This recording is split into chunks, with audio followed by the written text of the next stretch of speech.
Hello everyone, and welcome back to the channel. It's a joy and honor to have you here with us again. In today's episode, we are diving into a topic that challenges everything we think we know about life, fate, justice, and truth. Have you ever wondered why good people suffer while those who act selfishly seem to succeed? Why life seems unfair? Why bad things happen to those who try to live virtuous life? If you've ever asked these questions, today's video is for you, because today, we'll be exploring one of the most profound teachings in the Dharma, the law of karma, and how the true forces that shape our destiny are often invisible to the eye.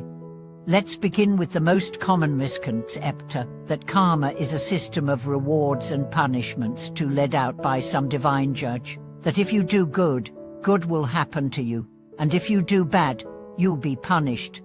But karma is not a system of external justice, it's a law of natural consequence. It's about cause and effect. It's about patterns of intention and energy that shape reality, often in ways that are far more subtle and long-term than we realize. Imagine planting a seed. You don't get fruit immediately. You water the soil, wait for seasons to change, and only then does it blossom. Karma works the same way. Every thought, word, and action is a seed. Some ripen quickly, some take years, some take lifetimes, but nothing is ever lost. Nothing goes unnoticed in the ledger of existence, not because someone is watching, but because reality itself is shaped by what we do. And this is why appearances can be deceiving. Someone may be wealthy and successful, but their inner world is full of fear, restlessness, and attachment. Another may be poor or ill, but their heart is luminous, peaceful, and free. You cannot judge karma from the surface. What looks like misfortune may be the clearing of old debts. What looks like prosperity may be the last chapter of fading merit. Let's explore a real story. There was once a man named Jia who amassed great wealth through deception and ruthless business tactics. For decades, he lived in luxury, admired and feared. But in his later years, tragedy struck. His sons died young, his business collapsed, and he was left alone in regret. Some would call it coincidence, but those with wisdom saw the deeper pattern. The suffering was not a punishment, it was the ripening of seeds planted long ago. And here's what makes the story even more powerful. Jia, in his final years, began to change.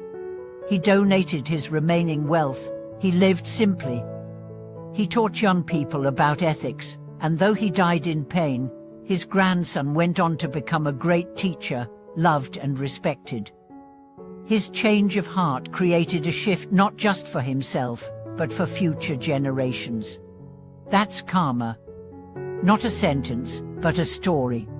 A living story that we are always writing. So why do we say good and bad are illusions? Because what seems good in the moment may create suffering later, and what seems painful now may lead to liberation. If a man loses his job and falls into despair, that looks bad. But what if that loss leads him to question his purpose, to explore his heart, to find a deeper path? Was it bad? Or was it grace in disguise? The teachings remind us, do not judge life by immediate outcomes, judge it by alignment with truth. A good life is not one without pain, it's one where pain becomes the path to awakening. Karma also reminds us of interconnection. We do not live in a vacuum. Our actions affect others. Their actions affect us. We are all part of one great web, and every movement in that web ripples outward. When you act with kindness, that kindness moves through the world in ways you may never see. A smile, a gesture, a small forgiveness. These are not small, they are seeds of light in the vast field of being. And now, let's explore another angle. Why do people doubt karma? Often, it's because of timing. We expect immediate results. We want justice on our terms. But karma doesn't work on our schedule. It works on the scale of the soul, not the ego. And sometimes, it's because we confuse karma with fate.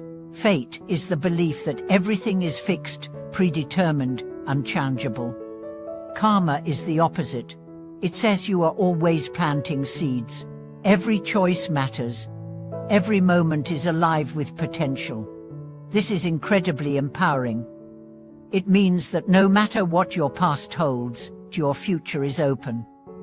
The most important karma is not what you've done, but what you choose now. Another reason people doubt karma is because they see evil people thriving. But again, remember, utter success does not equal inner peace, and every act has a consequence. Maybe not today, maybe not visibly, but no energy ever disappears. It transforms, it returns, it completes the cycle. We must develop what the sages called karmic vision, the ability to see beyond the moment, to trust that justice unfolds in its own time, and to live not for results, but for alignment. And now, how do we live in harmony with karma? First, become mindful of your intention. It's not just what you do, it's why you do it. Are you acting from love or from fear? From generosity or from control? Second, take responsibility. Don't blame the world for your suffering. Look within. Ask, what am I learning? What patterns am I repeating? What can I shift? Third, dedicate your actions. When you do something good, offer it not for reward, but for the benefit of all beings. This turns your daily life into a field of merit. Fourth, forgive others and yourself. Holding on to resentment ties you to old karma. Letting go releases both you and them. Fifth, stay humble. You don't always know what's best. Sometimes what looks like loss is the greatest gift. Trust the unfolding. Finally, meditate. Still the mind. Watch your thoughts. Notice the seeds you're planting moment by moment. Awareness itself purifies karma. The law of karma doesn't bind you, it frees you. It shows you that your life is not random, not meaningless, not at the mercy of chance. It's the expression of your own energy. When you understand this deeply, you stop asking why me, and start asking, what now? You stop resenting challenges, and start seeing them as the sharpening of your spirit. You stop chasing outcomes, and start embracing the sacredness of intention. Let me leave you with a story. A woman once lost everything: her husband, her health, her home. She was angry, devastated. But in her pain, she began to meditate. She began to volunteer. She began to forgive. Over time, her life changed, not just externally, but internally. She became radiant. And people asked her, "How did you survive?" She said, "I stopped fighting life and started planting new seeds." That is the power of karma. That is the gift of seeing beyond good and bad. Thank you for watching this video. If today's teaching brought you insight, peace, or encouragement, please like, subscribe, and leave a comment below. Share your story, your struggle, your seed. I'll see you in the next episode. Keep planting light. Keep trusting the journey.